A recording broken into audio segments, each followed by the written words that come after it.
रुपया महीना होना चाहिए। बोलो होना चाहिए कि नहीं? मैं ही बोल रहा हूं, तुम बोल ही नहीं रही। होना चाहिए।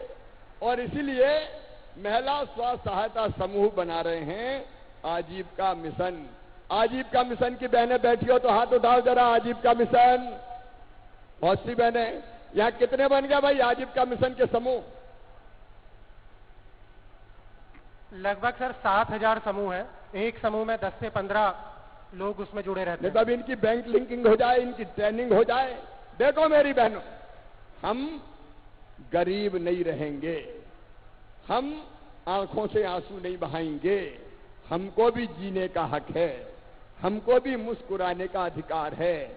और इसलिए हम केवल रोने के लिए पैदा नहीं हुए, हम अपनी तकदीर अपने हाथों से बदलेंगे। बहनों, काम धंधे स्व सहायता समूह के माध्यम से इतने शुरू करवाएंगे कि धीरे धीरे बहनों की आमदनी 10,000 रुपया महीना हो जाए। हम मजबूर नहीं रहेंगे, हम भी मजबूत बनेंगी, हम भी मजबूत बनेंगी। दुर्गा, लक्ष्मी, सरस्वती, सीता, सत्या, सावित्री, गंगा, गीता, गायत्री, ये मेरी माताएं बहनें। मैं गरीबी की दुख से तुम्हें मुक्ति दिलाना चाहता हूं। और उसके लिए मेरी बहनों, हम सबको साथ मिलकर चलना पड़ेगा। बोलो, सब बहनें हमारे साथ चलेंगी? जोर से बताओ, सब चलेंगी? तो स्व सहायता समूह बनेगा। और सुनो, हर गांव में लाडली बहना सेना बनाएंगे। कलेक्टर को भी मैं निर्देशित कर रहा हूं, हर गांव में, छोटे गांव में 11 बहनों की सेना बनेगी, लाडली बहना सेना। बड़े गांव में 21 बहनों की बनेगी। और ये सब जो महिला कल्याण के काम हैं, उन कामों को आगे बढ़ाने का काम करेगी। देखो मेरी बहनों, हम अपनी किस्मत अपने हाथ से बदलेंगे। बताओ, तुम्हें अपने भैया पे भरोसा है? तो चलेंगे आगे, मिलकर चलेंगे, अपनी तकदीर बदलेंगे, परिवार की तस्वीर भी बदलेंगे। यही संकल्प हम सबको लेना है। कई काम कर रहे हैं। एक काम में आया था पृथ्वीपुर, तो मोहनगढ़ के पास एक गांव में कई लोगों ने रोका, और रोक के मैंने पूछा, भैया बात क्या है? तो बोले, घर में रहने की जगह ही नहीं है, 40-40, 50-50 आदमी रह रहे हैं। मैंने कहा, एक घर में 40-50 कैसे रह जाते हो? बोले, बारी बारी सोते हैं, जब मैं सोता हूं तो ये बाहर चले जाते हैं। ये हालत थी। अब सुनो मेरी बहनों और भाइयों, यहीं पे पृथ्वीपुर पे हमने योजना बनाई कि जिन गरीबों के पास रहने की जमीन का अपना टुकड़ा नहीं है, एक छोटे से घर में कई लोग रह रहे हैं, ऐसे सब परिवारों को फ्री में प्लाट दिया जाएगा, रहने की जमीन का टुकड़ा दिया जाएगा। यहीं से मैंने शुरू किया। आज कितने पट्टे बांट रहे हैं बताओ?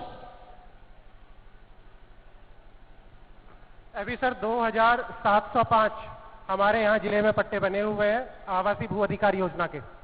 अभी 2,000 से ज्यादा पट्टे तो आज बांटेंगे।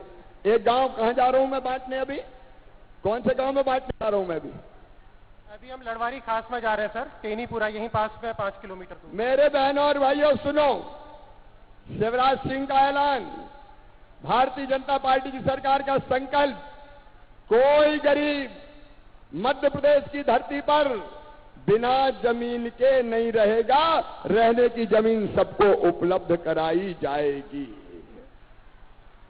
ये हक है, ये हक है हमारा। भगवान ने इस धरती पर पैदा किया है तो इतना अधिकार तो दिया होगा कि रहने की जमीन हमारी हो जाए। वो अभियान शुरू 2000 को आज बांट रहा हूं, ये लगातार अभियान चलेगा। और फिर सुनना, प्रधानमंत्री जी को धन्यवाद, पीएम आवास के मकान वो लगातार आ रहे हैं। हम जमीन का टुकड़ा भी देंगे और बाद में छोटा सा घर भी बनवाएंगे। अपने बच्चों के साथ सुख और चैन से छोटा सा परिवार रह सके। मेरे बहनों और भाइयों, ये जरूरी है, अपने बच्चों की पढ़ाई जरूरी है। और इसलिए जगह जगह अब सीएम राइज स्कूल बना रहे हैं ताकि गरीब के बेटा बेटी भी अच्छे ढंग से पढ़ जाए और बड़े पद पर पहुंच पाए। क्यों मेरे बहनों और भाइयों, क्या गरीब के बेटा बेटी में बुद्धि नहीं होती? क्या अकल नहीं होती? सब में अकल है, सब में बुद्धि है। अगर ढंग से पढ़ने मिल जाए तो हमारे